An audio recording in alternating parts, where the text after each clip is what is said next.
Yes, sir.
I have no idea why I started the show like that, but I couldn't get the music the intro to play on my computer, so I was like, I don't know what to do, so I hit a drum beat and started playing guitar. I don't know.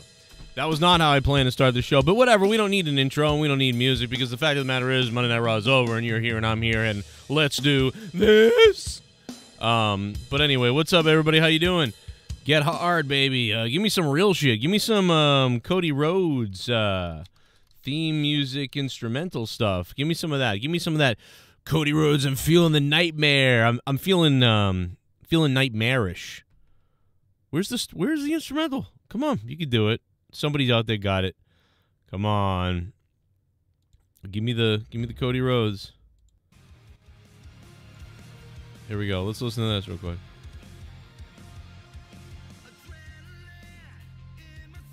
My father was blue collar. My father was just a regular guy. He was an electrician, which makes it kind of ironic. I'm more of the American dream than you are. Now, there was a lot of takeaways tonight from Raw as far as verbally. I feel like Raw really only needed to be like 1 hour long tonight. I thought we got plenty. There was 1 hour of Raw. That's all we needed. And it would have been great. That's it. Just give me the 1 hour. But we got a lot more than that tonight on Raw. And in just a second, we'll hit up Discord. I know, ladies and gentlemen, we're relaunching the Monday Night Raw review coming up because we're going to be joined tonight by the new co-host taking over Jake's spot, so to speak. Listen to this. Ready? My father was blue collar. My father was just a regular guy. He was an electrician, which makes it kind of ironic. I'm more of the American dream than you are.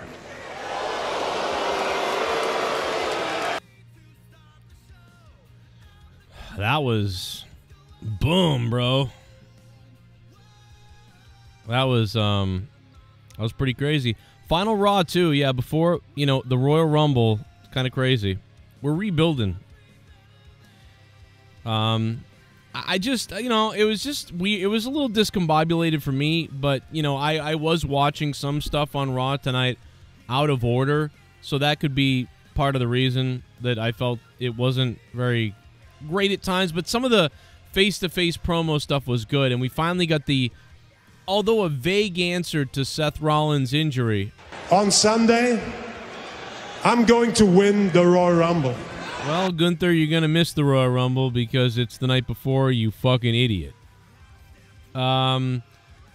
Luke, ladies and gentlemen, the co-host. Works differently in Europe. It does. Well, he's retarded, so that's the other problem. Well, yeah. Let's be honest. So how you doing, sexy? The new co-host of the Raw Review, Luke Rojas, the Monetize This champion. That's right. Canned applause, canned applause. I'm doing good tonight. I thought it was a pretty decent show. There were a few things that I didn't agree with. Like, for instance, the ending really did feel like just a run-of-the-mill, random-ass ending to any Raw. When I feel like that match should have taken place like before or later on in the night, like maybe the last match of the night, and then you could have closed the show with that promo between Cody and CM Punk. Well, no, see, so wait a minute. So I saw that. You want to know why? The last time they closed the show with Punk, they got cut off and they got criticized that why would you do that, like, or whatever. So I almost think that's why that felt leftover to me. It felt like the Punk and Cody thing was really the thing that was advertised all week long, and it clearly tonight was like the main event. Like, that was the thing. So like you just said, that's why they put it on earlier, because they were like not confident or something that it would close the show. They thought it would get less ratings. I don't know what the case is. They were worried about a match going on too long, which is strange because they waited all the way till fucking 10:45 to have Drew and Damian, and they filled it up with like 75 commercials. I mean, like, you literally only got like 7 minutes of action between those two. You could have easily have scheduled the 10:45 or like the 10:48 or something like that for CM Punk and Cody, because it wasn't that long of a promo. So I think they, like you said, they're probably just worried of fucking up the timing and getting backlash. But I would have much preferred a stare down between those two to end go home Raw than Raw Truth coming in with the money. And I mean, it's funny. I think R-Truth is funny, and I kind of like what they're doing with him, but it doesn't feel. That feels like a December thing. You know what I mean? Or it feels like something. Or like something in the middle of the show. Like in the middle of the show. Yeah. Like not at the end, like you just said. The show was unbalanced, I would say. It was a lot of nothing and then boom, and then nothing and boom, and nothing, and it ended. Yeah, matches that you would think would get more time, like Drew McIntyre and Damian Priest, kind of got the rough end of the stick. Is that the expression? Or it is when you take it up the ass. Exactly. But with other matches, kind of like what was it?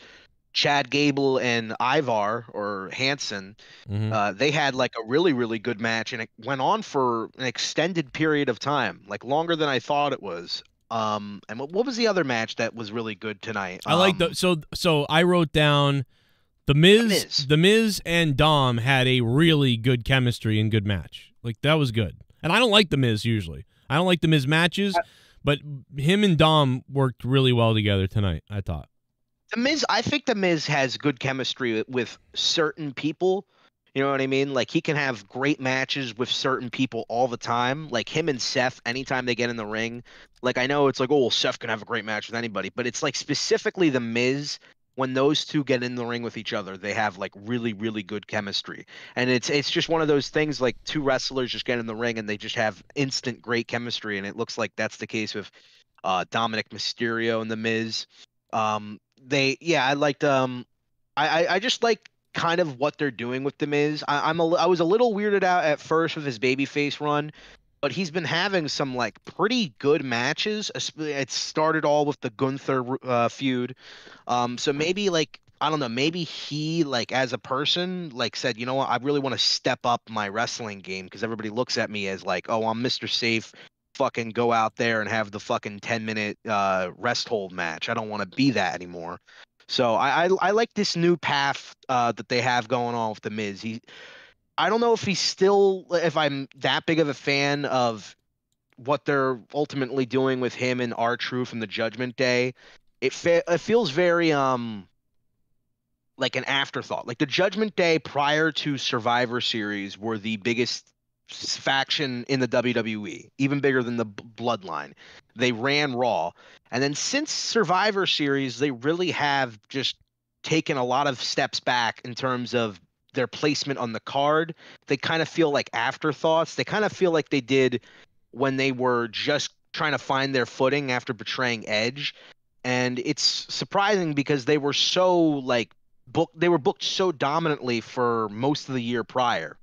So yeah, I don't know. Like I know Damian Priest still has the Money in the Bank contract. I know Rhea Ripley's still the world champion of the women's division, but they don't feel nearly as big as they did a few months ago. Would you agree? Yeah, no, it doesn't feel. It feels like it's sunk a little bit there. I feel like sometimes I don't see Rhea, I guess, or like did I miss, like, I don't know. I feel like she should be everywhere all the time, and now she's sharing the cover. I think they're trying to build it's like more tension in the Judgment Day until ultimately they betray Damian Priest. So I think maybe they keep her. She's keeping the, like, because if you've noticed, I don't think they've done one like full entrance as a faction together in a while. Yeah, it's like people come out in spurts and randomly, and it's all right, but it's sort of like the R-Truth thing too has sillied them up a bit when they were much more serious before. And although R-Truth is funny, and it is funny, and I actually do like it, but it's not as serious. And at some point, I'm hoping the Judgment Day, when they break up or when it breaks up, I really do want to see Dom and Rhea just be this like Triple H and China couple, like sort of thing that's going on, or Sherry and Shawn Michaels. I mean, the only difference is like Rhea's kind of like the alpha in the situation because she's, I don't know how much older is Rhea even older than Dom? I mean, she feels like she's older, but like I think she's only like maybe a few years older. It's just that she's just the alpha. It just feels like she's the alpha, which is fine. I like that he's this coward man, shit eater, and that she's like the brains and the bigger, really, more muscular wrestler. I don't know. I like what they got going on. Well, because everybody wants to just get dominated by Rhea Ripley, so they're like, "Oh, I wish I was Dom. I wish she choked me with her legs," but it's never gonna fucking happen. Bullshit. You know what? I've always said that it's not gonna be surprising if you find out that those two are fucking.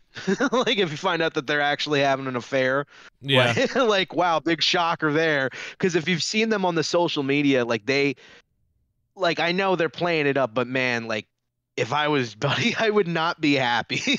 Well, yeah, I'm assuming he's in on it, but you're right. I think that too. But the good thing about that is, first of all, if that did happen and they had like they broke up or whatever, that'd be kind of funny. Like that, I mean, it'd be sad, but also kind of funny. But I think the fact we did it just to sabotage that shit. Well, no, we've seen them do it before. Where I'm like, they're just trying to fuck with you, like get this person. Like I think they did it with something happened with Charlotte or something. Whenever there's boyfriend girlfriend things, it always is very awkward sometimes what they put them in. But I think that's a testament to how their chemistry is so good that you believe that could happen. And that's actually awesome. That's really good news. It's like, not to bring it to Star Trek, but when Riker and Deanna in Star Trek, Frakes and Marina Sirtis, it's like those two feel like they really love each other and they're really a couple. It's unbelievable how much they feel like they're a couple. Meanwhile, and whenever off the scenes they're talking about their wives and husbands in real life,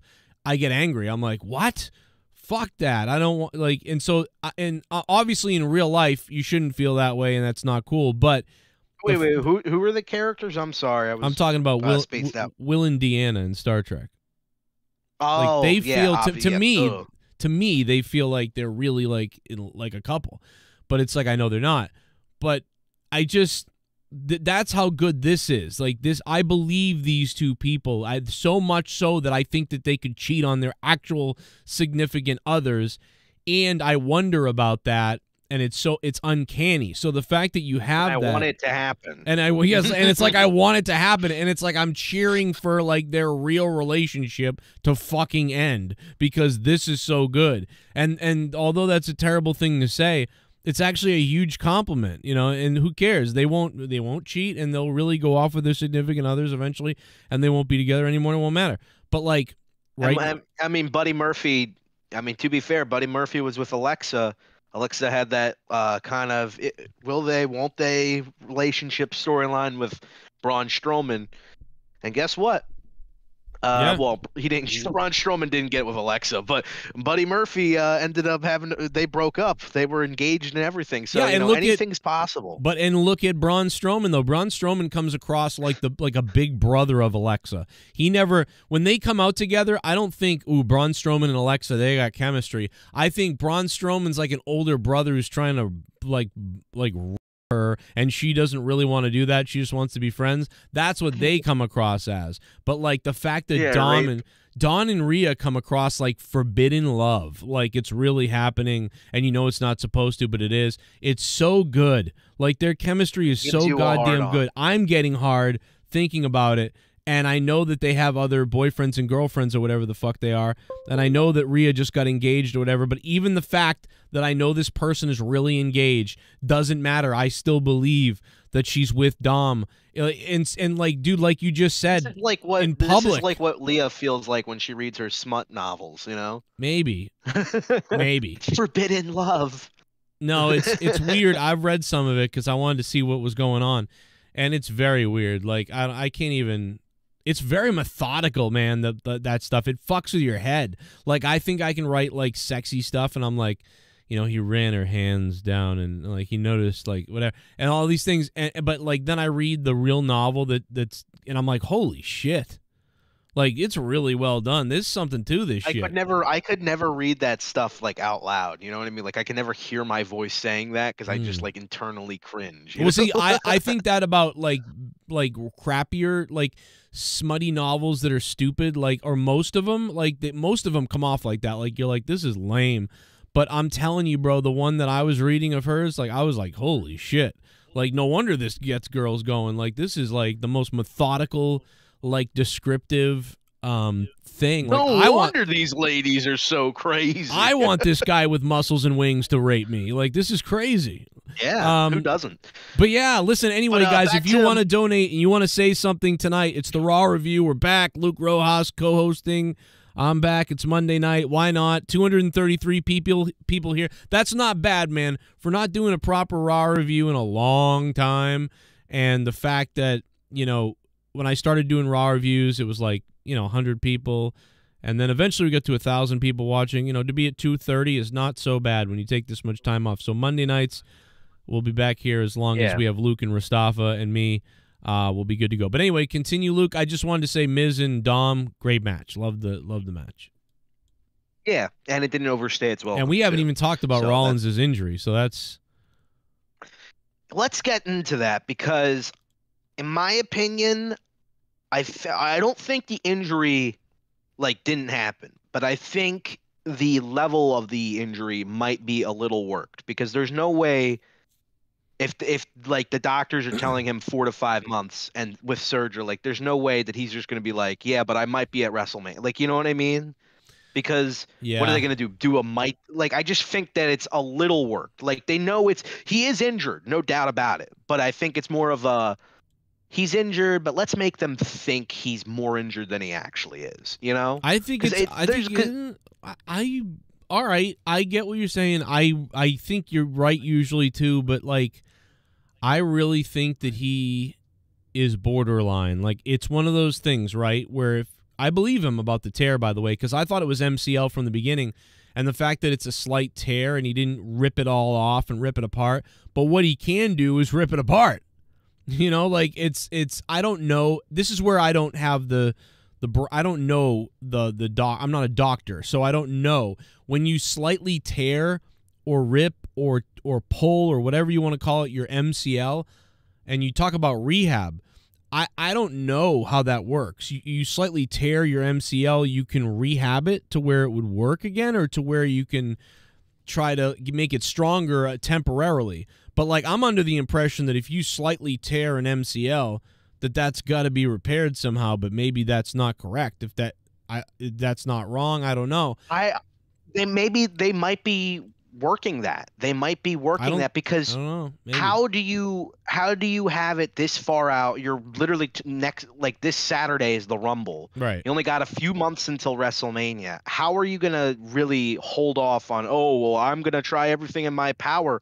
Like, what are you going to do? You're going to get a surgery, and then you're going to be in rehab for months. Well, he's not going to be at he's not wrestling at the Rumble now, right? No, yeah, obviously. So he's not wrestling so at the they Rumble. set him but up. how is he I don't gonna think make they it to know. Mania? They may not know yet. They may actually not know. They may be, rehab for a couple of weeks, then go get an MRI and see what does it look like now? Is it sealing up? Is it worse? But dude, if he's got a tear, and I think he does, I think he has a slight pull or a tear or some little thing there. That's where you can tear it off now. You know what I mean? Now you make one wrong step, now it rips off. So like it's got to be that.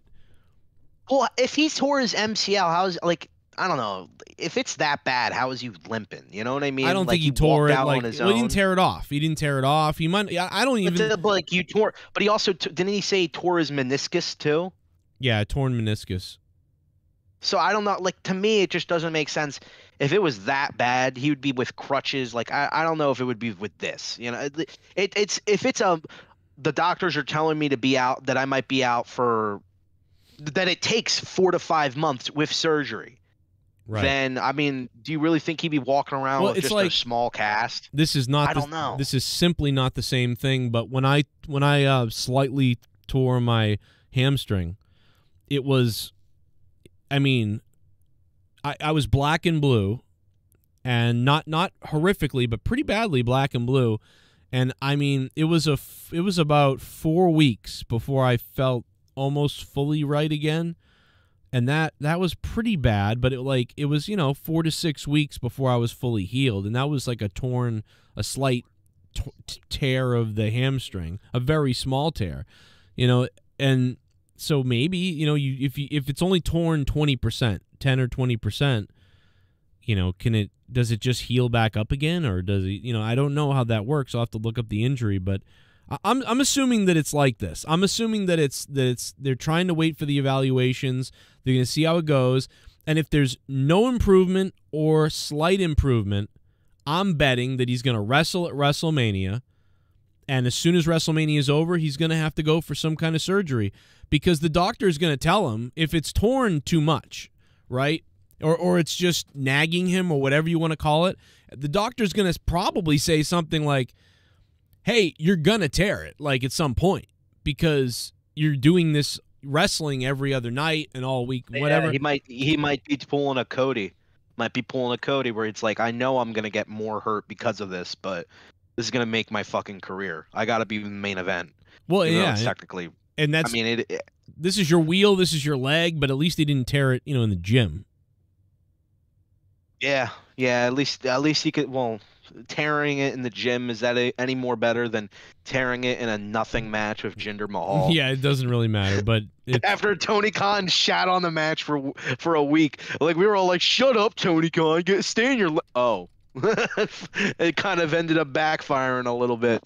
Right. Yeah, it's a tough call to see if it's I really want to say that it's kind of worked, but I could see this, actually it wasn't a work. They were being serious this whole time. But I just don't think they would leave you guessing if he's going to be at WrestleMania, and also have him still be world champion, and also basically I'm heavily implying that if he does show up at WrestleMania, it's going to be in the main event.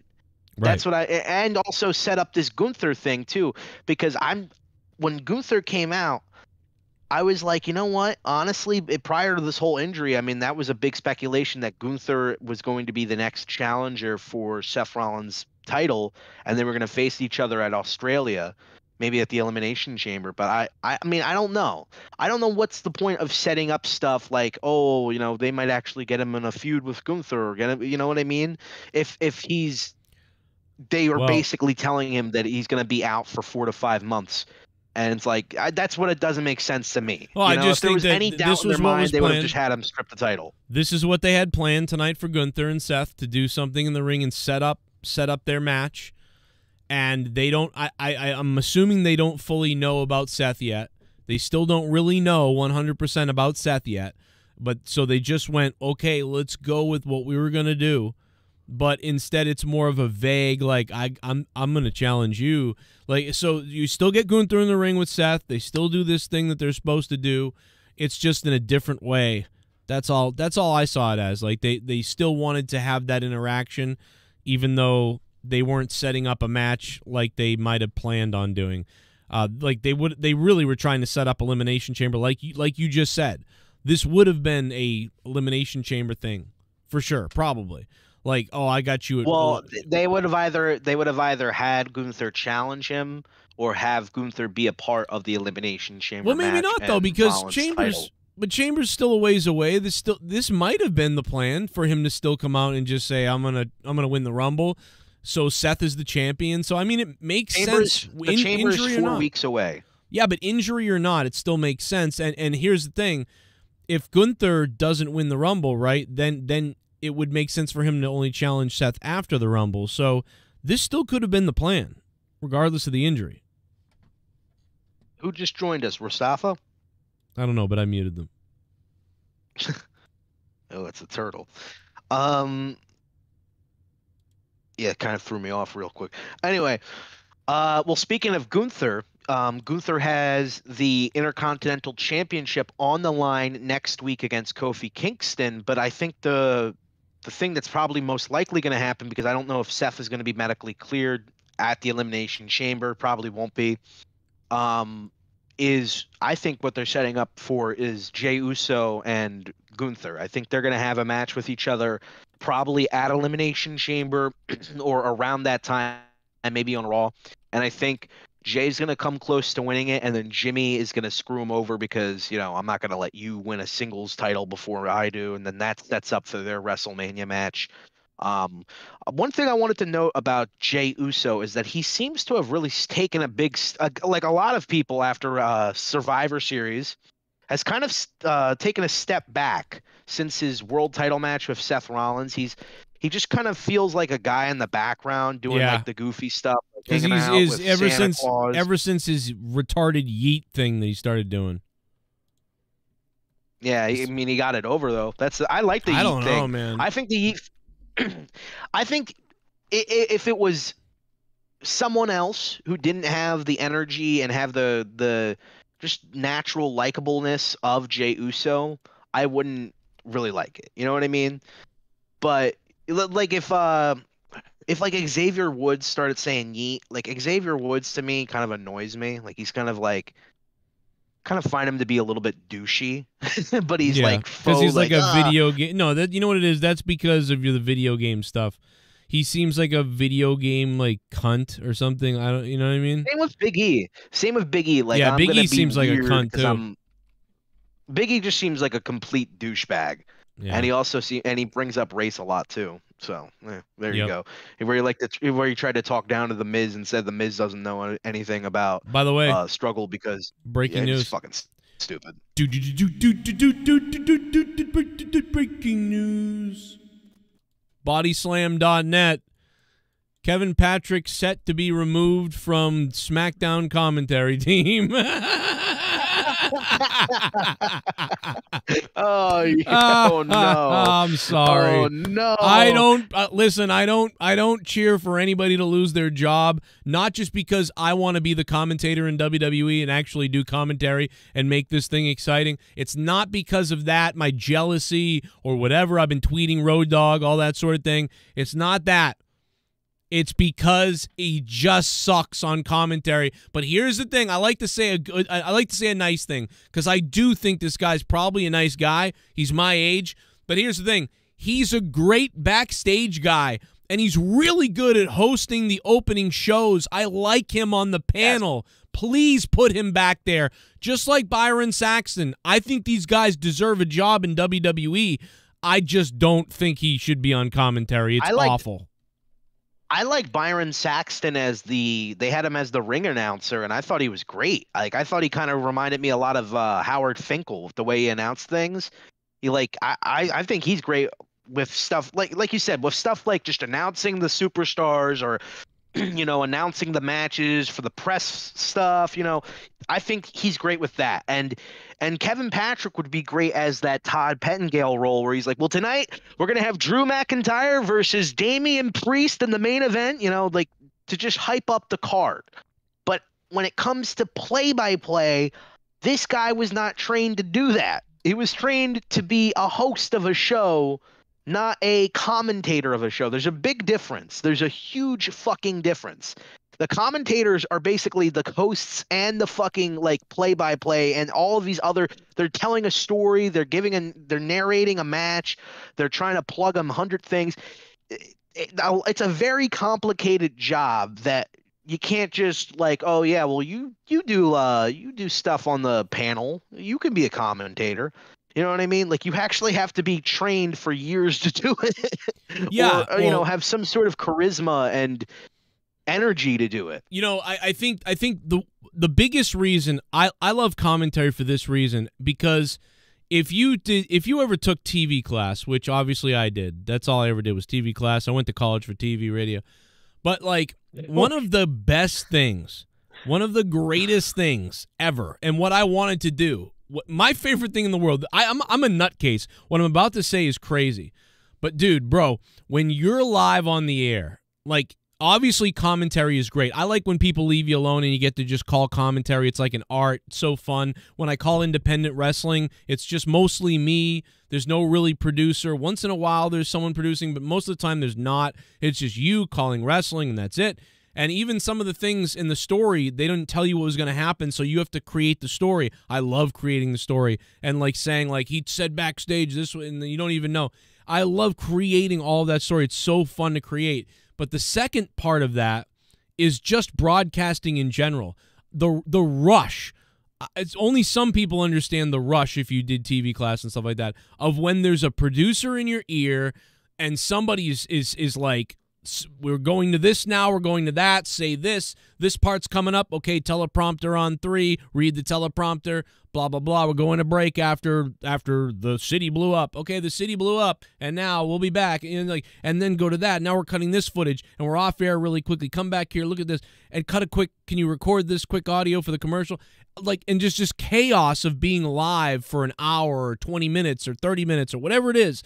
But, or when you're directing that. I love directing that too. When you're directing camera 3, camera 2, roll the intro, roll this, cut out, do this, go to that, zoom in. Here's it. Like, all that stuff is just like, it's like playing in a band, which also I have done a lot of playing in a band, playing drums and things like that live. It's like playing in a band, but like extra. It's like there's some kind of adrenaline.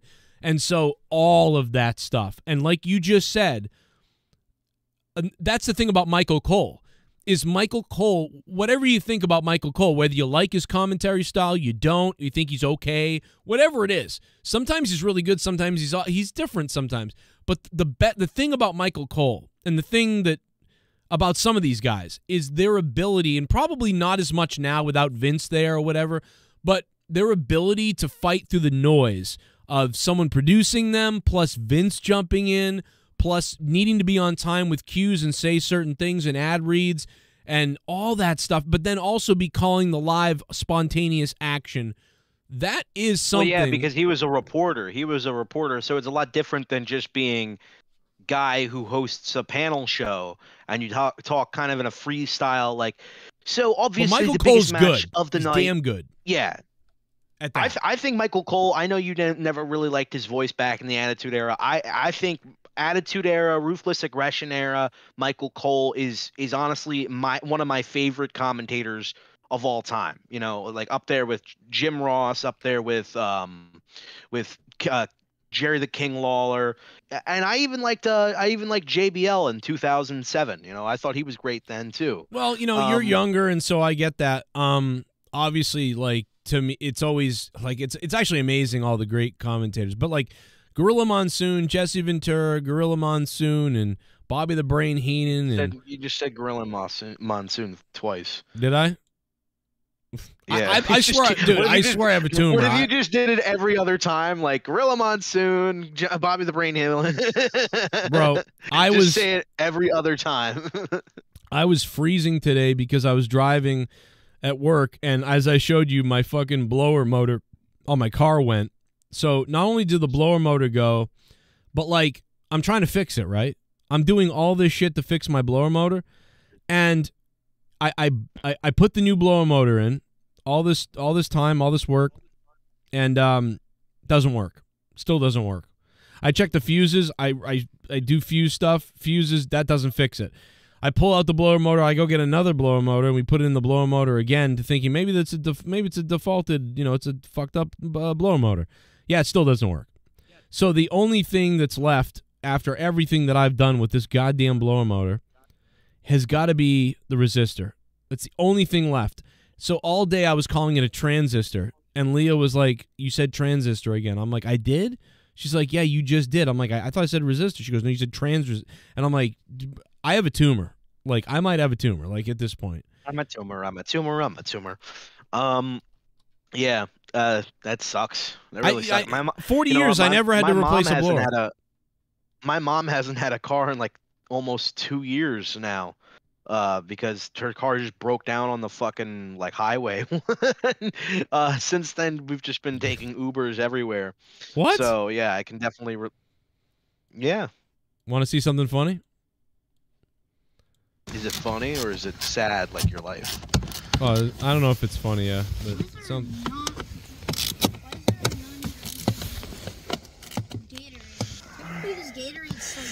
Shut up. Telling your kid to shut up. What?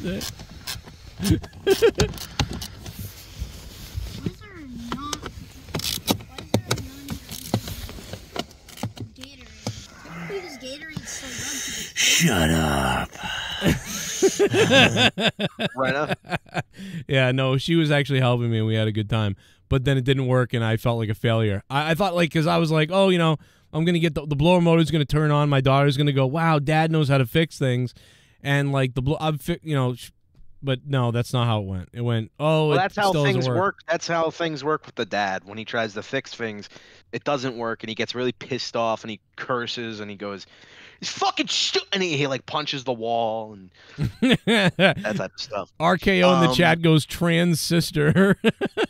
Transistor. Listen, guys, if you want to donate, use a super chat down below. If you guys like this, make sure it gets wet. Hit the super chat or use the Streamlabs up above. Plus, you guys can vote on the poll, which has 108 votes right now, which says, "Will Seth make Mania?" And luckily, we're positive here about this. I think you will too. I think the whole goal here is to be delicate with him until getting to Mania. You know, you've got, when's Mania? April? Yeah, like April 1st? 7th? April the 3rd? April 7th? No, it's like the 7th or the 8th. I can't remember.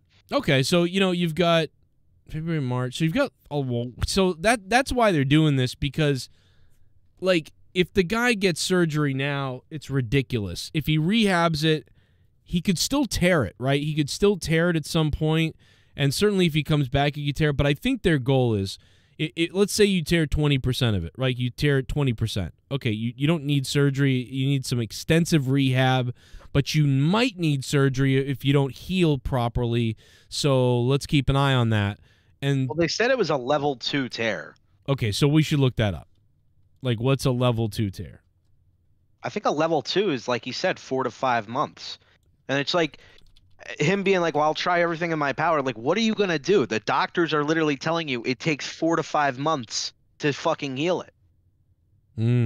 Like, there's not much you can do even if you're in rehab. Like, what do you do to solve that? That's why I think it's it's partially worked. Because I think he's injured. There's no way you fucking tear your knee. The doctors tell you you're out for 4 to 5 months, and you're like, nah, I'm going to just wrestle in like 2 months. Well, so like, here's the description on Mass General. With grade 2 MCL tear, the ligament is moderately damaged with a partial tear, and you might notice your knee is loose. This type of injury is usually quite painful and accompanied by tenderness and swelling of your knee. In some cases, you might need surgery to recover from a grade 2 tear. So, again, this is exactly what we're saying. It's literally 50-50. Well, and he also tore his meniscus with that. So I don't know if that just happens once you tear your MCL, or if that's, you know what I mean? Like, if that's a byproduct, I think it's real. Or if that's... I think it's real, because why would you mention that otherwise? You'd just say MCL tear. Why would you go into, also meniscus? Like, who wants to say that? So it's got to be real. Make it seem worse. Make it seem a big word, confused kid. Maybe. That's bad. Yeah, I mean, I know he looks like a hero if he comes back and whatever else, but he's like gonna. When Edge said he tore his Achilles heel, I had no idea what an Achilles heel was, but I was like, that sounds like the most devastating, debilitating fucking injury ever. You know what I mean? Like, it's just like as big words to kids. They're like, what? Oh my god, you know, and that's how you grab them. That's how you get them. I've got it here. A grade 1 tear, MCL, usually heals within 1 to 3 weeks. A grade 2, moderate MCL tear takes 4 to 6 weeks to heal with treatment. So they're gonna know, 4 to 6 weeks. So 6 weeks from now, let's say 6 to 8 weeks. It's not even mania yet. So you're going to know at that point when he goes for another MRI. Is it an MRI or a CT scan that picks up tendons? I think it might be a CT scan maybe, actually. So whatever he goes for, he goes and gets it done. You're going to know how well did it improve and how likely are you to re-injure it and tear it potentially again or make it worse. That's, I'm sure, part of what they're trying to avoid, right? Because if you can heal it over 3 to 4 months and then not need surgery whatsoever and not worry about tearing it again, great. But if there's a like a huge percentage that you're gonna tear it if you compete like constantly without some kind of surgery, well, then you're gonna, if you tear it, now you're out a year. When you could take 3 months off or you could have a month off, have a surgery, and be back in 3 to 4 months. So you could really lose a lot of time. But if it wasn't for Mania, I'm sure they would shelf him and reevaluate later on. Yeah, it's a tough situation. The wheels falling off, and they're trying to make it to the finish line. He said 3 to 4 months. He said 3 to 4 months, but everybody is saying that it's a 4 to 6 week. So that's the exaggeration. That's the exaggeration, right? Yeah, I think that's what they're exaggerating. They don't really know how long it could take, or maybe the 4 to 6 weeks, that's after, maybe that's post surgery. So we don't know how, like, when he's getting a surgery for it. And he also tore his meniscus, so maybe that's real. Maybe it's just all these piled up things. Torn meniscus is 6 to 8 weeks. So yeah, like 6 to 8 weeks, so that's 2 months. But then he's also getting treatment for the MCL. I mean, unless it's all at one time. I don't know how. I'm not a doctor, so I don't know how any of that shit works. All right, so Big Dave in the chat says, I had a grade 2 tear. If you rock a brace, the tear can repair itself. If you have a grade 3, it's torn, and that you need surgery to reattach it. There's a grade 3 and a 4, I think, but 4 for sure. I mean, you tear it right off the bone or whatever. Tear 3, you need surgery. And Mr. Pico says Gunther isn't going to win anything if he shows up on Sunday.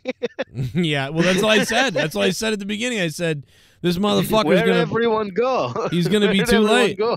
On Sunday, I'm going to win the Royal Rumble. That's what you think, retard. See, it doesn't help with the accent. Like, on Sunday, I'm going to win the Royal Rumble. Seth should have said, like, you aren't. Are you fucking stupid? Well, you'll be a day late and $1 short, Nazi. On Sunday, I'm going to win the Royal Rumble. I am. I'm gonna come. And on Sunday, I'm gonna come. Isn't was that O'Gayfabe? I don't know. I just remember hearing "I'm gonna come." I think that's him. I think that was him. But I don't know if that whatever was happened to him. I don't know if that was your sound clip. I don't know if that was your sound clip or the Opie and Anthony sound clip. No. That's mine. That's from the show. I know that's from him saying that. Let me go to the donations or whatever, the alerts, and see what people are saying. If you guys want to say something, make sure you say it in the chat. If you guys want to support the Raw review, use Streamlabs. Click to the top up above or paypal.me/Joe Cronin Show. Super chat party. Jay and Joe's World. CM Punk Def winning the Rumble. Do you think Rock will show up? Yes. At the Rumble? I think they're going to close the show with the Roman match, and they're going to have The Rock show up. Really? And what about Elimination Chamber? Everybody thinks The Rock's at Elimination Chamber. Well, I mean, I don't know about that for sure. We don't know what will happen, but we do know that that Royal Rumble last year ended with Roman Reigns betraying Sami Zayn, which directly led up to their match at Elimination Chamber. So that might be the case for this year. We also have 4 weeks out after the Royal Rumble till the Elimination Chamber, which is plenty of time to build a Roman and Rock match. I mean, I don't think he's coming at the Rumble. I don't think You he'll know, be there. all right. Well, it isn't. It is in Florida. It is kind of a big stage. They like if they're even if this isn't for the Elimination Chamber, they still have to set up their match if they're going to have it at WrestleMania. So you know, you might as well have Roman or rather Rock come out and have this huge surprise, have him stare down Roman as the show closes. But what if Because, the Royal like, we Rumble all winner wants know- to stare down Roman? You know what I mean? Like, it kind of pulls away from that. What if the Rumble winner challenges Roman? You know, what? Well, Like, I The don't Rock coming back at all pulls away from this. This Well, is why but- The Rock coming back So is he right going to now go to? is not a good Is decision. he going to go to Elimination Chamber then, or no? Or he's going to go to everything? I don't know. I don't know what they're planning. I just think that he's going to show up at the Royal Rumble after Roman's match and stare down Roman Reigns, and either that's their lead in to start their feud for WrestleMania or to start their feud for Elimination Chamber. Okay, so I'm gonna bet this. I'm gonna say that The Rock will not show up to challenge Roman until the winner of the Rumble announces who they're going to face. Because then they're going to say, who should I challenge? This guy or that guy? I could do whatever. And then so they're going to challenge probably Seth, right? They're going to challenge Seth. And then Rock can come out to face Roman because it makes sense. I think it's weird. Alvel says the next time we'll see Roman or The Rock, in his opinion, is at SummerSlam. That would be strange if like The Rock doesn't show up at all for Mania and he's just like, yeah, I just left that out there to say it. Because again, we don't know. We could very much get Rock canceling this shit. You know what I mean? Because of his schedule, or like, we had to put our pencils down. We couldn't think of the right moment. I gotta go to some satanic baby eating thing with Oprah. We're gonna suck the blood out of infants' assholes. Like, I gotta get out of here. Yeah, that's one of my predictions. Hollywood, you know, for the Royal Rumble, by the way, is that The Rock is gonna show up. He's gonna eat some babies. No, he's gonna show up at the Royal Rumble. What the hell? The Rock is so good, but it's I don't know, bro. I don't have him showing up until the Rumble winner picks their person, and then we go on. You know what might happen? You know what might happen? I might get my prediction wrong, and if that happens, I'll have to take a shot because we're doing the Royal Rumble, the JCS Royal Rumble drinking game, and that's one of the stipulations. If you get a prediction wrong, you have to take a shot. So one of my predictions is that The Rock is going to return at the Royal Rumble to face Roman Reigns at the, to stare him down or whatever. And I also predict that Roman's winning. But if I get those predictions wrong, I'll have to take a shot for each one. It's going to be fucking nuts, people. You might have a few co-hosts die, Joe might actually die on stream and none of you will care. You'll just type fucking RIP Wawa fat ass and, just no sympathy whatsoever. And we look forward to that. And we also look forward to any big donations because we had a huge monetize this past weekend. So who knows? And who knows how much money could be dropped? Who knows how many fucking shots can be taken? And who knows how many brain cells we'll kill with the amount of alcohol we'll have? But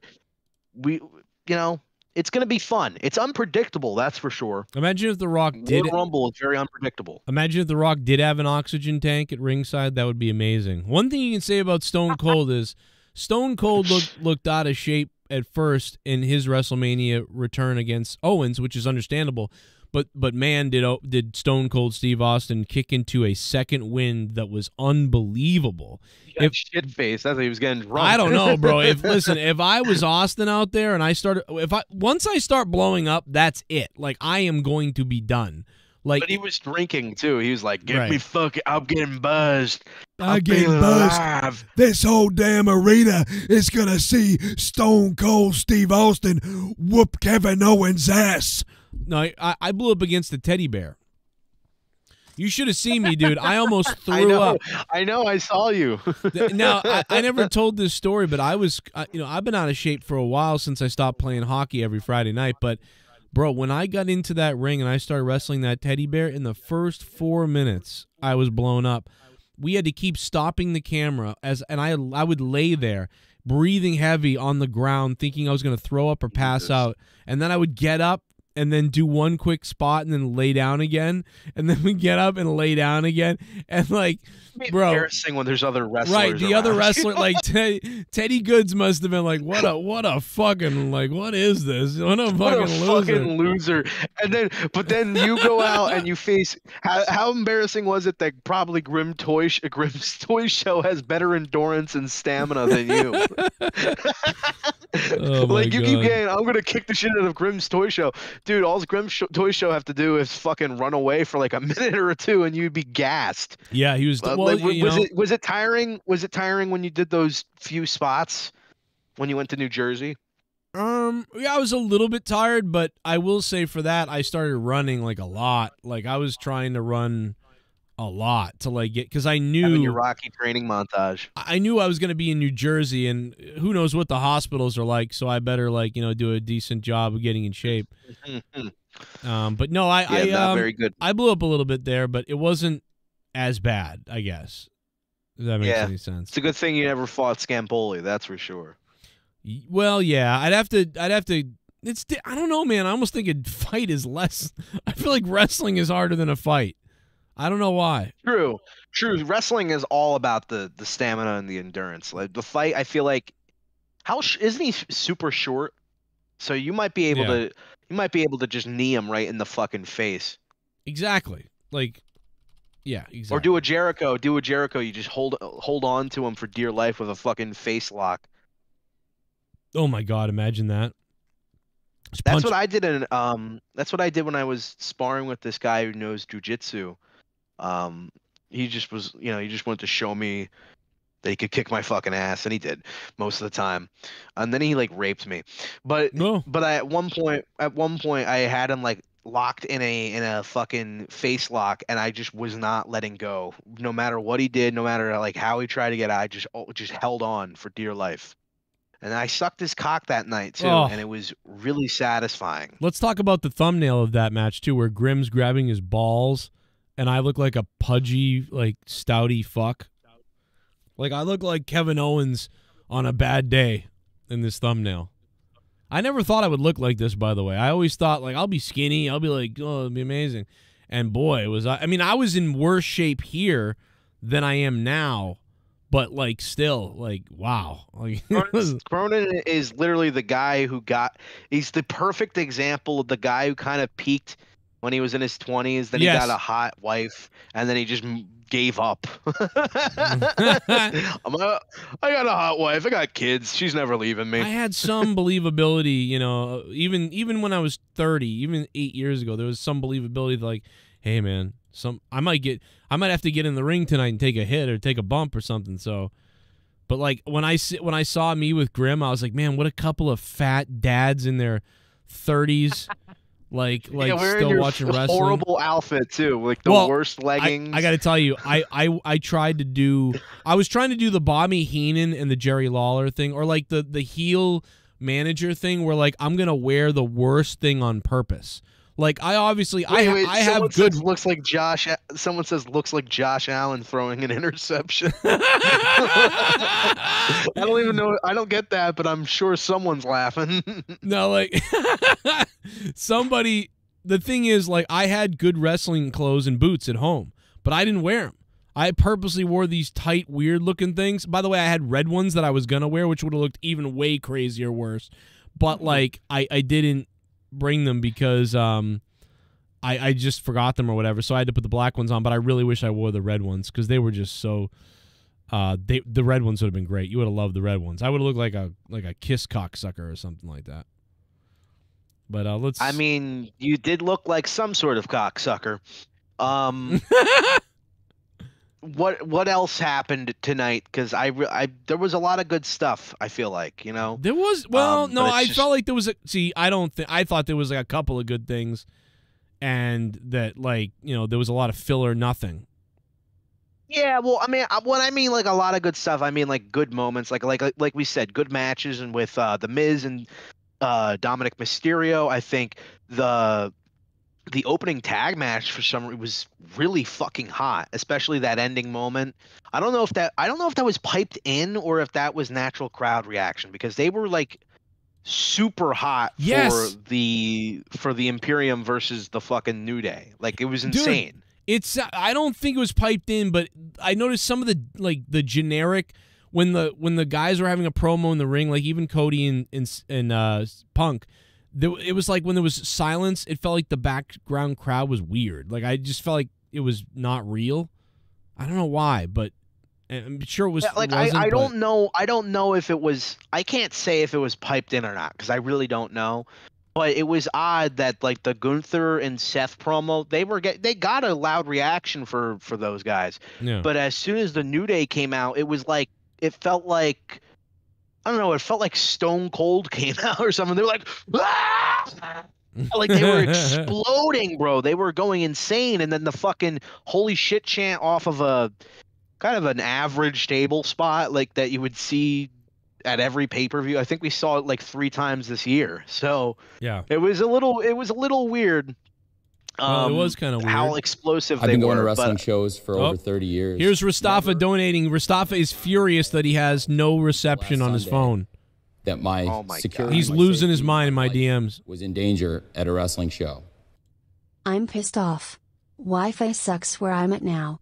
Can't even get on Discord. You may need to bring back the phone line, Joe. Final 4 for the men's rumble are Punk, Gunther, Cody, and Drew.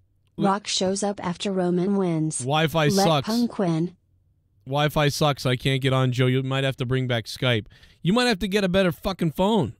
But no, you're right. Like, where are you? Why do you always go to a fucking bar every day? It's always like, I'm at the bar, you fucking alcoholic. No wonder. Why don't you, if you're going to drink, why don't you drink at the fucking drinking game this Saturday? We need you there. Yeah, we need because you you this just made Saturday. a prediction.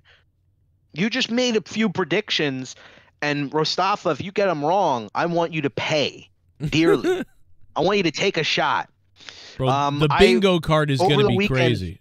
This over the weekend I have kind of set up some rules. I wanted to, like, spend maybe more tomorrow when we get more people on the call to sort of, like, make our predictions. Tomorrow night will be tomorrow night will be the predictions night, but I want to go but over also it will be the rules. creation of the drinking game. We'll really iron it all out tomorrow night on Rage.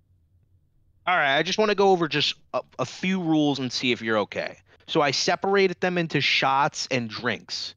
So shit bomb. One of them was oh my god, only shit one bomb. dream in wrestling, Akeem the African Dream. Can you? Yeah, only one dream in wrestling. Akeem, look at him. Akeem, the American dream. Okay, I don't know why I just did Jesse Ventura and a British guy. Mr. Pico, thanks for $2 super chat. I'm just gonna let the donos play. Mr. Pico Boulevard, thanks for the $2. We got a couple here to go into. Rastafa is at the bar. He's not at the bar. Shit bomb. He's just poor. $5. Hey Joe, can you please do another Remembering WrestleMania video? I think you guys left off WrestleMania 33 in the last one. They're my favorite videos you've done. Thanks. Adrian, hey man, thanks for the $5 and becoming a $5 shit bum. I actually reached out to JB.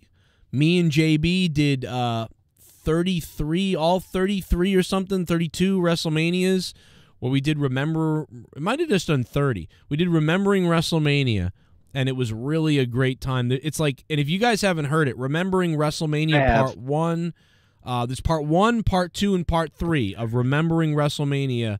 Go listen to that. If you listen to it in its entirety, I think it's 6 hours long. So it's a long listen of fun with me and JB. It's great. Now, I reached out to JB, I want to say 5 months ago or so, and I said, hey, man, like, I know we don't do anything, whatever, but, like, would you want to record, like, an hour or something where we do Remembering WrestleMania to catch up on the last WrestleManias, that sort of thing? And JB said, gonna have to pass. Literally. That's literally what he wrote me back. He wrote, gonna have to pass. So maybe me and Luke will do it. Potentially. Maybe me and Luke. Or really the spiritual successor of JB and so many others. Yeah, I would be interested in doing it because I feel like I have more knowledge of things that have happened in the past 10 years of WrestleMania than you do. Right. I think you could help it organize it because my brain is scattered on it. Like it's hard to, it's whatever. And yeah, which is good because the whole point was just to like, I don't know if you remember this, but the point, and then JD came in at the end of the third one and he kind of ruined it because he was like, well, and then the third match was and I was like, no, JD, you don't get it. Like me and JB talk about remembering WrestleMania, but we don't look up the matches. We just try to remember off the top of our heads what happened at each Mania. That way it's like you're hearing this brainstorm live. Oh, that's fucking stupid. Well, what the yeah, you're right. Well, dude, actually people were mad. If you look at the comments, some of the people were they were like, what the fuck? Like, you guys had this whole thing, and then JD came in and he just ruined the whole thing by calling out the matches. But it wasn't until WrestleMania, I think WrestleMania 26 or 7, that JD came in and he started just touting off all the matches, and we're like, dude, no, we're supposed to we missed a few. You know, we missed a few things because we were just trying to remember from memory without looking at the matches lineup. So, which, you know, you could argue that's a stupid thing. It's so funny that some of my favorite matches from my childhood, you had nothing but indifference towards. Like Edge and The Undertaker, I fucking loved that match, and you guys were just like, it was okay, it was pretty good. Right. No, but you know, that's the same thing with like Macho Man and fucking Ricky the Dragon Steamboat. Like, to me, that's just like what is this? Okay, but to you guys, it's probably like it's one of the most insanely great matches of all. It's a legendary match. Like, so I'll tell you, unprecedented. So Macho Man and Ricky the Dragon Steamboat, right? I had VHSs of WrestleMania, blah blah blah. I watched that match at some point when I was younger, like I want to say 6, 7, 8, 9 years old. I watched Ricky the Dragon and Macho Man, and I watched that WrestleMania, and I remember. The thing I do remember is that I watched the match, and it was like, it's one of the ones that I did like had some allure, some draw to, because even then a lot of the other matches were like, I was like, this is boring, or like, I don't know who this, I don't care about this. Where's Hulk Hogan? Like, that's sort of what WrestleMania 3 for me was like that. I watched a couple of things kind of, but I was like, no, let me get to Andre and Hogan. But in the midst of that, I always did remember kind of enjoying that match in some way, but it was never like, this is amazing, like, oh my god, like. And then like around WrestleMania 10 or 9 or something, they put out a best of WrestleMania VHS, and that was on there, and people were just raving about it, and that's how I found out it was so, you know what I mean, loved and well known, was from the hype. Jesse Ventura says it's the best match he's ever seen. Because it's the best damn match I've ever seen. You know what the other best thing I ever saw was when Haku fingered a wait. All right, I'm sorry. No, but it's like, it's, to me, it's the same thing. Picture of it on my fridge. Yeah, like it wasn't. I didn't see Macho Man and Ricky the Dragon Steamboat live. I rented the VHSs. I didn't see the first live WrestleMania until 5. So for me, my Ricky the Dragon Macho Man that I saw, what did I see in real life live that I thought, oh my God, this is great, was probably, I mean, Macho Man, Hogan Warrior, and then probably, you know, Roddy Piper, Bret Hart, and Kamala versus The Undertaker. No. I thought, man, he looks. Remember Kamala? He was like, yeah, I thought Kamala was like, man, he looks. Yeah, he looks like some. He looks stinky. What a horribly racist. That's the most racist. What? Fucking. That must be the most fucking racist. What's it called? Gimmick ever. Oh, Kamala? Just a big black guy with like a moon drawn on his fucking stomach, and he's got a skirt, and he gets scared of people. Like, his whole thing was that he was a scared black slave. Oh my God! No, I always thought See, I took him. No, Undertaker putting me in the casket now. I always took it as that he was more of like almost like, just, you know, he was from the you know, the, okay, I can't say it. you can't even say what you want to say. He was from that dirty land, you know. Oh my God, I was gonna say maybe a little witch doctory, but that was Papa Shango, so I don't know. Yeah. On Sunday, I'm going to win the Royal Rumble. You fucking idiot. On Sunday, I'm going to win the Royal Rumble. How about when they cut to Cole to deliver the promos after that happened, and he was like, Saturday! It's Saturday! And I can only imagine, like, imagine what would Vince would have been losing if he was there. I bet Bruce Pritchard was losing it on. He was like, God damn, it's fucking Saturday! He's probably losing it. You're fucking dropping that belt next week to Kofi. I don't give a shit. God damn it, it's Saturday. You know what someone should do? Someone should edit when he says, someone please do this. I'll do it if no one else. I'll do it. I will do it, and I'll do commentary. Please do it. I would love to see that video pop up in my recommended tomorrow. What we gotta do is we gotta have Gunther be like, it's Saturday, blah blah blah, and then all of a sudden Vince McMahon's music hits, and then we cut to Vince when he tears both of his fucking quads, like when he's coming out to save the Rumble. It should just cut to him freaking out in the back, like throwing his headset. No, we'll do the whole thing. We'll have the cut to the back where Vince is throwing a tantrum, a cut back to the ring, and then we'll have a cut to when Seth looks to see someone's coming when Gunther was coming out earlier. We'll cut that part, make it seem like someone else is coming out, and it's Vince, and we cut to the footage of Vince like, God damn it, and running down to the ring, and then he blows out, blowing out his hamstrings. And we can put it together like it's, oh my God, bro, it's funny. Like, it's, God damn it, it's Sunday. It's Saturday. The sad thing is we probably have Vince saying Sunday loudly, like Sunday, but I don't know if we have him saying Saturday. Maybe we do for Saturday night's main event. Just put in it's not Sunday. like a clipped knot. And that it becomes like this fucking meme on Twitter, like, it's not Sunday. Like, that's like, I don't know. We could do something. I'll do it. I'll take the bullet. Dude, now, you ever notice how groovy the bass line is in the fucking Vince McMahon theme? Boot. Oh yeah. Boom. Yes. Boom. Oh my God. On He's Sunday, here. The king of bass himself. On Sunday, I'm going to win the Royal Rumble. My father. Oh. Gunther sucks. See my Gunther post. Wow, Botch Club on Instagram. Oh my God, Botch Club on Instagram already has some of this done for us. I already made a video I sent earlier. It's simple, but it's not that, I saw that like one. Botch Club. I saw that one. I think Gunther's great. So I mean, I don't think. No, I like Gunther. I No, mean, we all listen. We like Gunther. He made a mistake. It sounds goofy, but it's not a problem. Understandable, because I almost said Sunday like 4 times. So. Right. I got answer for Seth. He gets some stem cells from John Cena, and then he can heal like Wolverine. That's a good point. He's gonna need some stem John cells. Cena.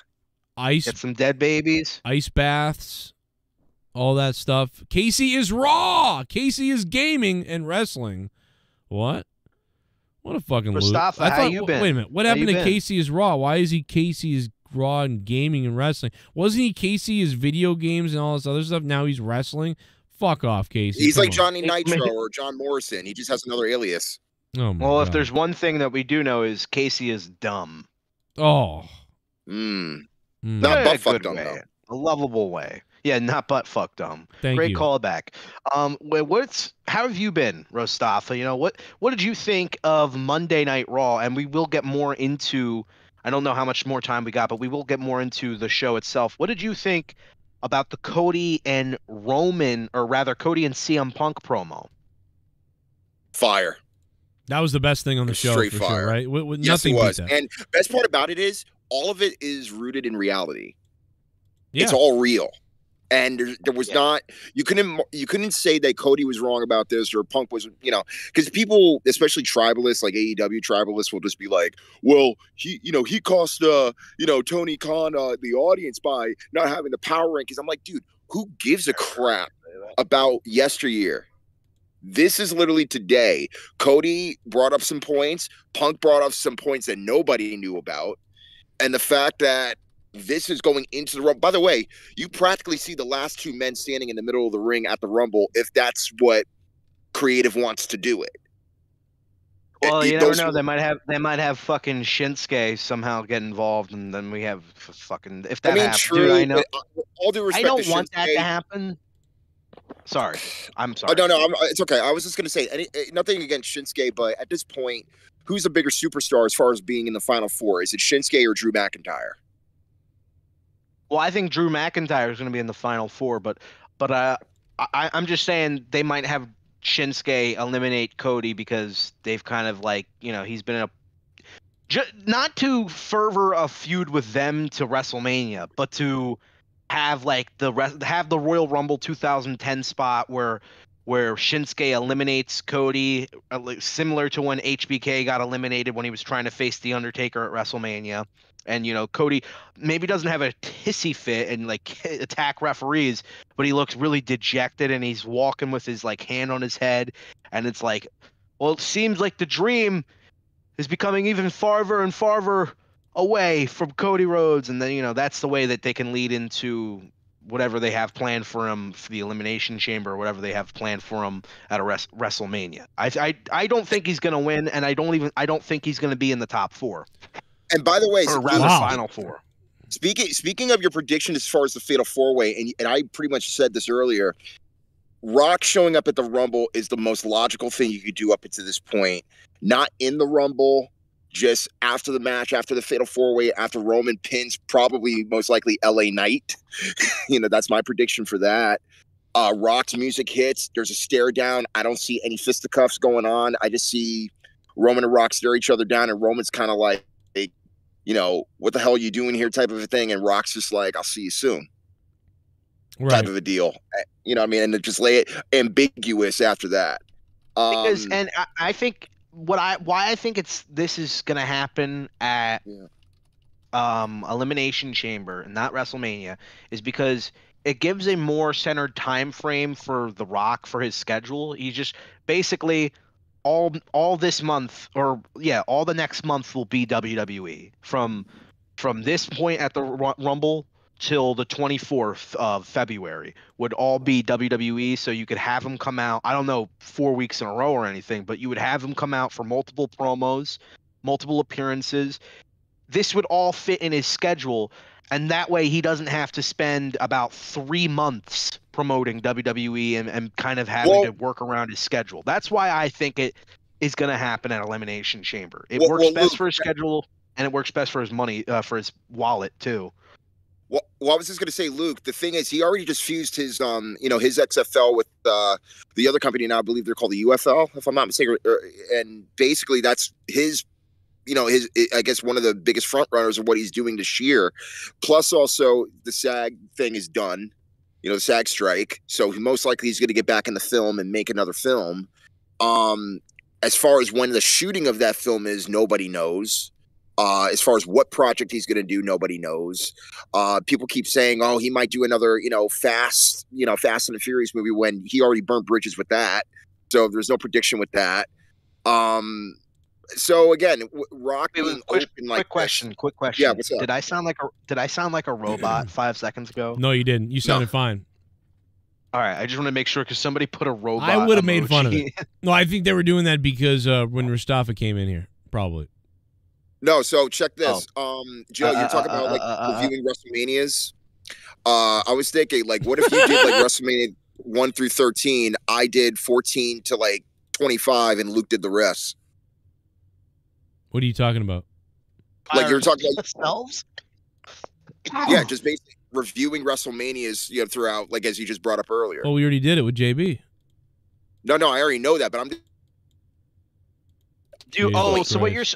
So what you're saying is do our own separate past reviews, because you know what, a lot of things and opinions might have changed since the last time you did that review, but I think Joe's so far removed from seeing any of these WrestleManias that like he. Well, no, the WrestleManias that he can remember, WrestleManias that I can remember, and then WrestleManias that you remember. Well, I just think I've done it already so much that like to do it again, like I don't know. You can do. I wouldn't mind doing something like a. I wouldn't mind doing something like a top, you know, like the 10 past WrestleManias, or a top 10 list of like best WrestleMania matches, like your personal favorite WrestleMania matches. Yeah, like something like that. I definitely, we need to do something because it's WrestleMania 40. It's such a big deal. And speaking of WrestleMania 40, we had Cody Rhodes and CM Punk cut a promo tonight to set up WrestleMania 40. And one of the things that was referenced was the fact that Cody Rhodes is the new cover star of the WWE 2K24 video game. And not only is he the cover star, not only is, well, he's pretty much, it's the standard edition, and the game is pretty much built around his whole thing. Like the game's tagline is literally finish your story. The opening trailer, the opening shots of the trailer all are centered around Cody not winning last year and getting screwed over, and it's him sitting in the ring, and then he looks to the camera and he goes, "You think my story's finished?" And then it cuts to Roman with the titles up in the air. So just from the way they're advertising WWE 2K24, how do you not make that the match for this year's Mania? You know what I mean? Here's the other thing too. Like after WrestleMania 40, they're going to add WrestleMania 40's arena, most likely as a playable pack, or like the additional pack later on, like maybe a month after the fact, because they have to have the designers create the stage after the stage has already been done, and they'll add that plus probably another part of the story mode with Cody actually winning over Roman. So that also might be an additional part of the starter pack. Well, I don't know. We're really basing what's going to happen at WrestleMania off the game, huh?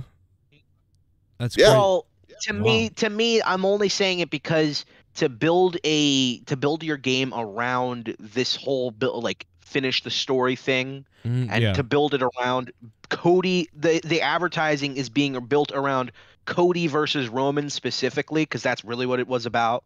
Yeah, it's hard to like say like, wow, like look at this, I can't wait till Cody finishes the story.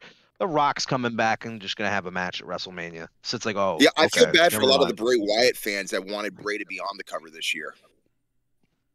Yeah, no, I can understand why. He's not even on the cover of his own gravestone. I can I can understand. I mean, listen, that's terrible. A downer.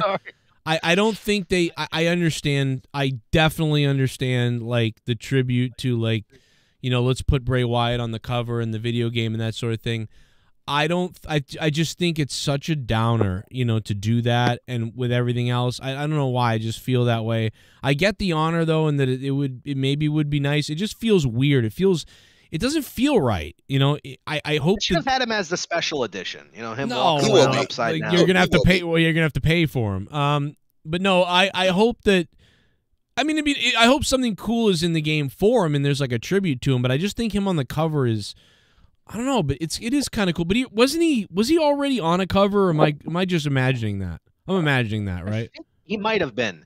You know what they did one year for the WWE, for WWE 2K14, is that they had an inside out cover. So the first cover was Rock, but if you flipped it inside out and flipped it the other way, it was Daniel Bryan. Well, what do the digital people do? What do the digital people do? What do they just imagine? They just download the art. They download the poster art. I think they download the game and they have that art, on their screen when they click play. Sure. But if you get the deluxe edition, you get Rhea Ripley and Bianca Belair. Even though Rhea Ripley should just be on the cover alone, because Bianca Belair is not as big as her. Although, I mean, maybe the little kids, maybe Bianca's really big with the younger crowd, but I feel like Rhea is such a much bigger star than Bianca Belair that she should just have the cover by herself. But whatever, you know, they had to include a black lady in there. I'm just fucking around. I don't woke bullshit. Fucking woke pieces of garbage. But the trailer to the 2K24 game was very strange because. No, I mean, there was some fire stuff. I like the whole, like, them talking to the camera and being like, this is my story, and blah, blah, blah, my story, blah. But then when they go to Hulk Hogan, Joe, I implore you to watch this. because it is. Why did you just say it like that? What I implore you? What was that? What the hell was that? I implore you. What was that? Why did you just speak with a bizarre accent like that? That was what the hell was that? I wanted to sound like a foppy douche, and that sounded like that was like when Road Dogg when he said that thing and he went, oh. Whatever. Oh, by the way, really quickly. Wait a minute, Luke. Before you say this, well, actually, you know what? You should do yours first. I'm interrupting you. Go ahead. I have breaking news that I got to tell Rostava. But I thought you were gonna just cut me off. I'm kidding. I thought you were gonna just cut me off. Like, I have breaking news. Anyway, Hulk Hogan, he shows up in the trailer, right? And he goes, "My story started from the very beginning, brother." And they have his face deep faked on a younger body version, and it looks kind of goofy. It looks kind of goofy, but it's nowhere near as terrible as Stone Cold Steve Austin's deep fake AI face. Please watch the 2K24 trailer because Joe, face, it looked lopsided. When's that one from? A year ago? Just look. The new one. It's the new trailer. The new trailer that just came out. It is so this morning. Bad. This deep fake. It is so bad. I'm astonished that they dropped this on a trailer. Okay. Like, it's so bad. All right. Is it in the right? Okay, I'm gonna watch it right now. Let's see. We'll just skip forward a little bit. Out of your story.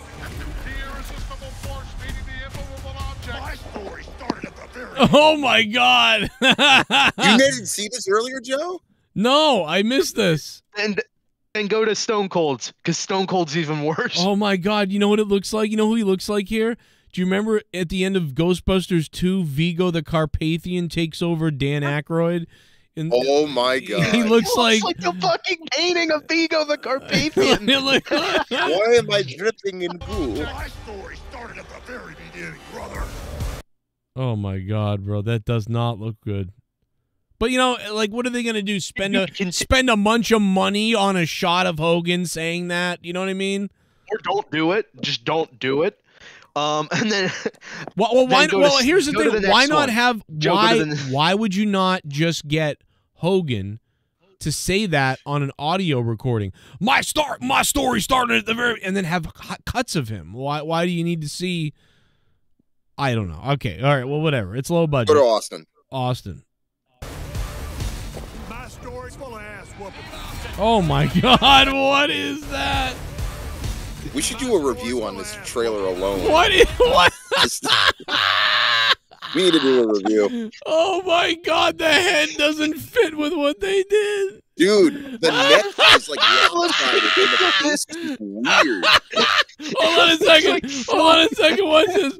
Wait a minute. Oh my God, I'll fix it right now. It looks like Stone Cold's a mutant. He looks like fucking. He looks like Krang, the guy from fucking Teenage Mutant Ninja Turtles. Oh God. Okay, everybody be quiet. Watch this. My story's full of ass whooping. Very beginning, brother. My story's full of ass whooping. Oh my God. My story's full of ass whooping. He's like got a little body and a big head. I smell a new trailer. Or, I'm sorry, I smell a new donation with these two AI pieces. Dude, what are they doing? Yeah, I know. It looks like a donation. It literally looks like something you would see in a donation on the show. We got some new donations. Shitty Stone Cold, shitty Hogan. This is terrible. It's only like 5 seconds, but it's terrifying. Horrible. Worst thing ever. There is no need. By the way, Stone Cold looks pretty much the same as he has for the past like 20, 30 years. Because black don't crack. Why couldn't you just have Stone Cold sit in the ring in a fake fucking ring? Why do you need to put a... This is so lazy. They were like, nah, we don't have to schedule shit. Just fucking put a face on... Just put a face on a body. Honestly, it looks like they put the... It looks like foreskin trying to like rip itself away from the fucking... Oh my God. Horrible. It looks like they put his face on the video game body of his character. What's Undertaker look like? Oh my god, Undertaker's horrible. Normal. Oh no, see that's good because they zoomed into the face only. So it's like even if the AI of this doesn't look great, fine. But like you're not losing the disproportionate shoulders and body.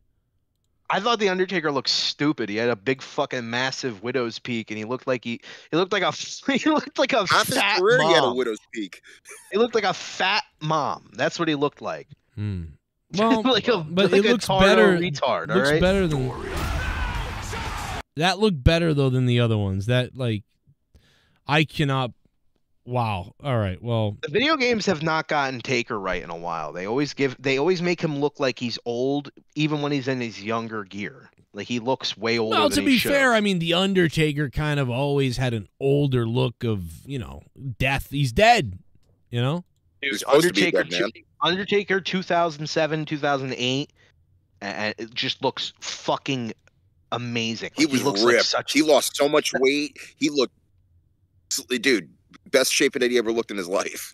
Really quickly, we probably got 10 minutes left, but really quickly before we get into the last 10 minutes, Mustafa, a report by bodyslam.net and multiple other people, Kevin Patrick set to be removed from SmackDown commentary team. And I laughed out loud when you reported that. Oh, you saw that earlier?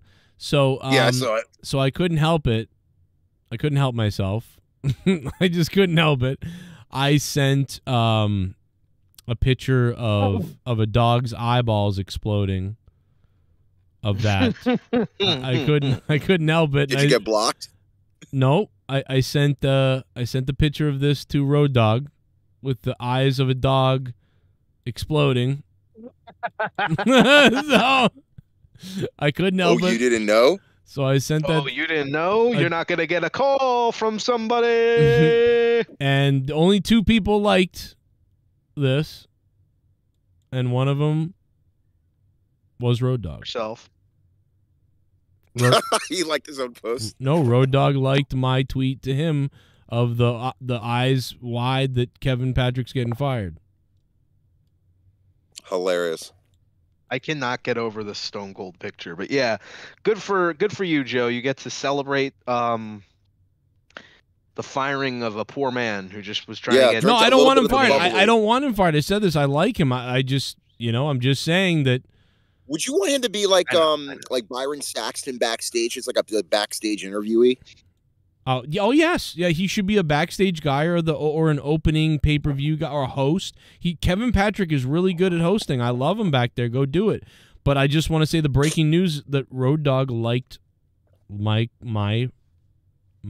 tweet. I think Road Dogg is definitely rooting for you to get it. He knows you're never gonna do it, but he's like, yeah, this guy's cool. Honestly, if I had the choice, I still wouldn't make him a commentator. But Joe, he's kind of fucking crazy. But I don't know. Right? What did he say? Talks good about me. That's what I know. people will deal with crazy people or fucking annoyances if they're like nice to them. Yes, me, case in point, with a few people. Oh, stupid joke. Oh, Joe Cronin, he's sweet. It's okay. Oh, whatever. Is that what he did? Oh, that's what he did. It's only gonna change when Joe's going on a rant about how he want to jerk off a fucking Chinese guy. Oh no, you said that. I didn't next say to him that. or something like that. What was that rant you went on? You're like, I want to jerk off. That's what you said. A black guy is from a China family. and when he finds me not wearing a suit, I like to compare Kevin Patrick to Gordon Soley dead. Oh my God! What the fuck? Oh my God! You should never mention never mention Kevin Patrick in the same sentence as Gordon Soley ever again, Mr. Pico. Please. Jump off a cliff for that. Now, dead, obviously. And the thing about Joe. Oh, I can't stop, dude. Yeah, real quick, Joe. I implore you. Oh. But to recap a few things. Look at my fucking wife, Road Dogg. No, okay, sorry, go ahead. I think we all liked the opening promo. I think obviously the Cody and CM Punk promo was the best part, but I think we didn't really get too much into it. What I wanted to say is that although I liked the promo a lot, I do feel like it was kind of standard stuff that they were saying, that like, oh, CM Punk brings up Cody's dad and Cody brings up that CM Punk left. It felt like they were on the verge to have shots fired, but they didn't really have shots fired. It was just kind of a bunch of empty, meaningless stuff like, I'm the more of an American dream than you. I'm so glad. No, bro, I was so opposite. I'm not saying it was bad, but I disagreed. I was like, it's my birthday. Broken Line. I'll get into it in a second. It's not my birthday, but thank you, Broken Line. Broken Line thinks so. Broken Lion, a super OG of the show, has become a member again. Thank you, Broken Lion. We love you, dude. I want to say that I love you, Broken Lion. The story had a point. Like, the bringing up his father had such a point. If he just brought him up and said the generic stuff, and we had to watch Cody almost cry like he always does, like I was like, oh no. But like you just said, but when he went into the story that he had, and when he delivered the big line, which was this. My father was blue collar. My father was just a regular guy. He was an electrician, which makes it kind of ironic. I'm more of the American dream than you are. That was fucking awesome. Are you like? This is why I love Punk. Wow. This is why he uses double entendre and metaphor so uniquely. Like, for example, remember when he was in AEW and he said, you know, when he was talking to Eddie Kingston, he's the second best Kingston I've ever been in the ring with, or whatever like that. He uses that as a meter to draw the viewer in, saying, did he just say that? Same thing. And I'm so glad both these guys didn't bring up AEW at all. Thank God, because all AEW does is bring up WWE. They're like, what are you following me here? Because it doesn't matter. Nobody knows what AEW is as far as I'm concerned, so don't bring it up. So I like that. I just think that, to me, it felt like more like pot shots being, you know, thrown, like, without any real, like, more going into it. You know, like more fervor explanation, which would have made said pop shots more impactful. Like, if Punk had gone into more things than just like, oh yeah, your father, like, I just felt like it was so stereotypical. If he had went more into it and gotten more fervor time to kind of like explain his point. Same with Cody, where Cody says something where it's like, you left and I actually became all the things that you said that you wanted to be. I wish he had gone in. I liked that part a lot, but I wish Cody had been like, and what do I mean by that? Well, I left the company, but unlike you, I actually went to the other companies like you said you were. Like, you said you were going to go to New Japan. You said you were going to go to Ring of Honor. I actually did that. And guess what? I won championship gold there. Then he should have been like, and then I came back here and I became the face of the company. And I won the Royal Rumble. I main event at WrestleMania and I beat Brock Lesnar. Like, said things that he like did to prove, like, okay, Cody did do all the things that CM Punk wanted to do. But they don't really go fervor into it. They just say it without fervor explaining it. And that was my problem with the promo. The one thing with the promo that I loved probably the most was Punk, and Punk brought this up a few times. He said to Cody, I hope you can live with the fact that on Sunday morning, unlike Saturday night, that you can separate personal from business, but to Cody, business is personal. Punk can separate both. So, as he said, he wasn't born into the business. You know what I mean? That was personally my favorite part of the promo, where in Punk's conscious, no matter what he's willing to do, he's willing to find a way to go in the main event of WrestleMania. But I get the idea that if Punk wins the Rumble, this gives a reason for Cody to still go through those hard times and have, again, a ways and means to try to figure out how to get to the main event of WrestleMania against Roman, hence the Elimination Chamber. But then you run into the problem. He's a Raw superstar. The Chamber most likely is going to be happening on SmackDown. Anymore. That's not the problem anymore. That is barely the problem anymore. The problem is, I'm just saying, from a logistical standpoint, what does The Rock want to wrestle? The biggest problem, the biggest hurdle is, when does The Rock want to wrestle? And I like that Punk brought that up too. And what I notice about this promo is that while Punk, I think, got more of the better lines off, they really did work on making Cody seem way more sympathetic, which is why the crowd didn't turn the crowd didn't like turn on him. They didn't start shitting on him. They liked both guys, but they really played more of like, instead of having Cody go right after Punk and say all this shit, to be like, hey, you know, to kind of turn, the fans might have turned on Cody if he had done that. Instead, they had Punk play more of an antagonistic role, which he hasn't really been doing since he's gotten back. He's been more of the guy who responds to stuff. He's left seeds. But he's the guy who goes after Cody. He's planted seeds. They did that. Seeds here and there. Yeah, well, obviously they're eventually, whether it be, some people think it's going to happen at WrestleMania, some people think it's going to happen at SummerSlam or whatever. These two are eventually going to face each other in a one-on-one match. But it was strange to see basically Punk get. I'm sorry, I've said basically 100 times. I want to kill myself. Yeah, you sound like George Soros' son. To see, it was strange to see CM Punk kind of step out of that babyface role that he's been in for a while and just have him go kind of straight up heel. Yeah, go straight up heel.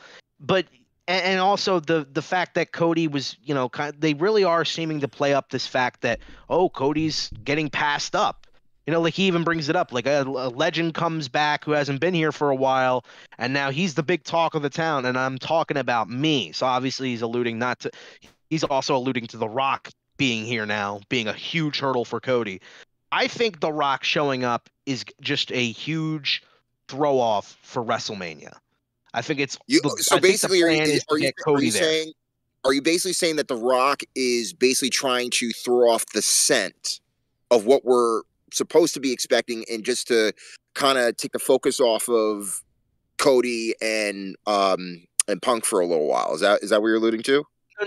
No. The Rock showing up. Yeah, The Rock showing up is to throw people off from wondering, oh, maybe Cody really isn't main eventing WrestleMania. Maybe it's gonna be The Rock. That's what I think. I think The Rock showing up is gonna be for the Elimination Chamber.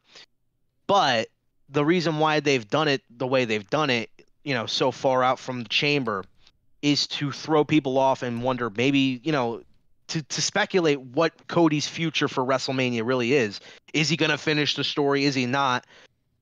In my opinion, I think all signs point to him finishing the story at WrestleMania this year. Which is another reason why I don't look up what Meltzer says or any of the other dirt sheet writers say in terms of, oh, well, Rock's not advertised for Perth. He's not advertised for the Elimination Chamber. I'm like, dude, Roman wasn't advertised for like a number of the shows last year, and he headlined. Yeah. So, like, do they not realize that the moment that The Rock says he's going to wrestle somewhere, especially when they have 4 weeks out, the moment they say Rock is going to wrestle somewhere, it's going to sell out regardless. No shit. And dude, the arena, like, or the stadium. The idea he's there will sell it out. The idea he's there will sell it out. Yeah. And the stadium is already halfway full. Yeah. Listen, guys, I gotta wrap it up. Any final thoughts real quick? My final thought, pretty decent Raw. I'd say there was some stuff that I didn't like I think some pacing issues. I didn't really like the way it kind of had a lackluster end, but the matches were pretty decent. No, actually, some were pretty good. The crowd was hot, and you know the promos tonight, especially with Cody and Cody and CM Punk, was awesome. So I'd say it's a 6 out of 10 tonight. A solid 6 out of 10. For me, the little highlight that I liked a lot, and Triple H has been doing this for a while since he's gained creative control, was like in the distance of like the camera, like you'll see somebody in the shot. Like tonight we had Damage Control in the shot, a few other little things here and there. And dude, the fact that R-Truth got a huge chant for not even being out in the arena was awesome. That just gives you an idea that they can really use him, not just to be comedy, but if there's like a specific spot in a main event situation that they can use him for, i.e. Damian Priest, like they did kind of tonight, it can be kind of significant and be interesting to see, you know, how, you know, willing and how, you know, again, you know, R-Truth keeps on saying he's in the Judgment Day, but then all of a sudden they really put a beating on him to the point you get sympathy on R-Truth taking on, you know, whichever member down the line in a main event situation. I think Damian Priest is going to have a failed cash in. Yes. which is sad too. It's going to be so sad. It sucks that they're ruining Money in the Bank like this. But Damian Priest, I do not see him anywhere near the world title. I'm not saying he's not ready for it, but the way they've booked him, he just doesn't seem to be that credible of a threat. Like everybody's beating him. Everybody on the roster, I feel like, has beaten Damian Priest. They can put him towards the IC belt just to save face, but what good is that if he's been chasing the world title for like what? Seems like what, 3-4 months? Yeah, no, even longer. It's been since July. It's been a while. Well, no, since he won the cash in, but he's been more and more showing up during title matches, like since like what, like after SummerSlam. Yeah. I mean, I guess you're right about that. That's true. I'm thinking more of since he's won that briefcase. But that wraps it up for tonight.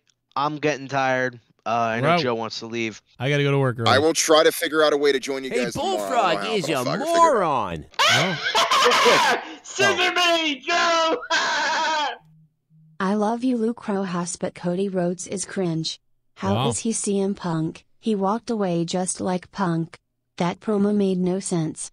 Cody made to look like Superman beating Brock with one arm. Brock looks like an idiot.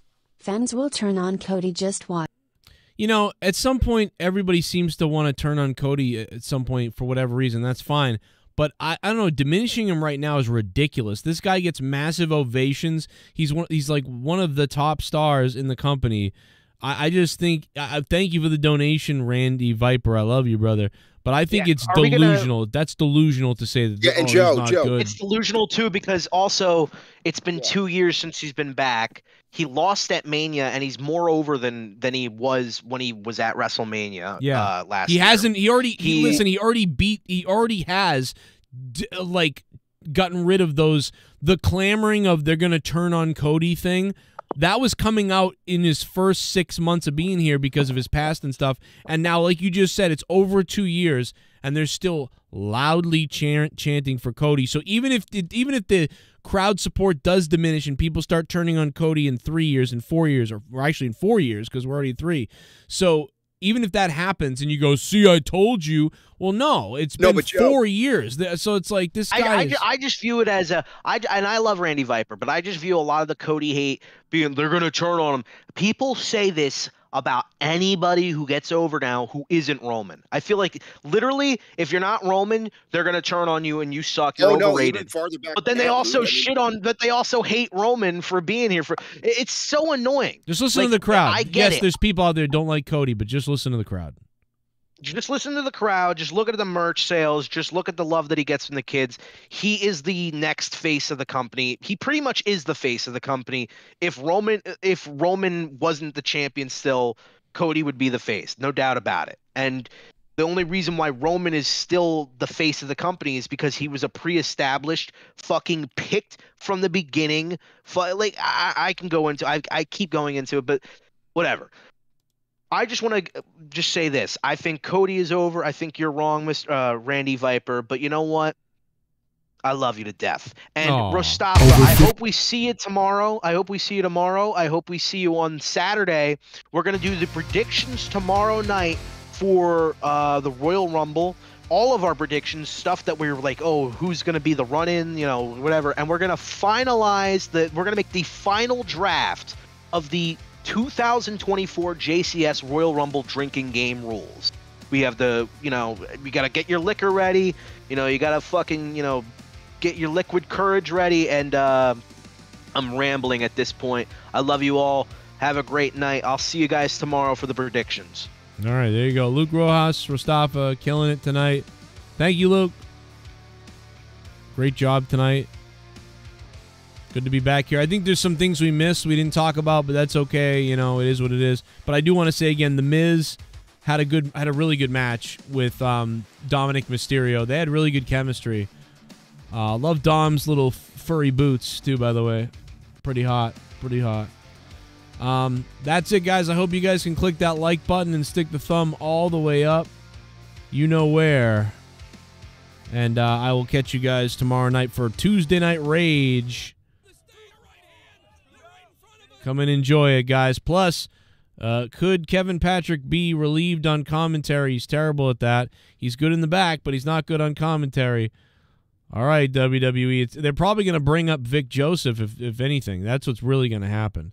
So probably Vic Joseph will come up and maybe do NXT and SmackDown, or he'll come up and do SmackDown, and they'll move somebody into the NXT role. I don't know. I don't know what's going to happen, but here you go, Road Dogg.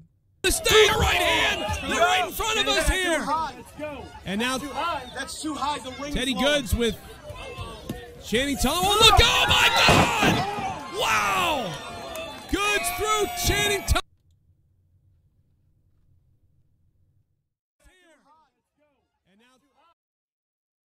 You know what to do, Road Dogg. You know what to do.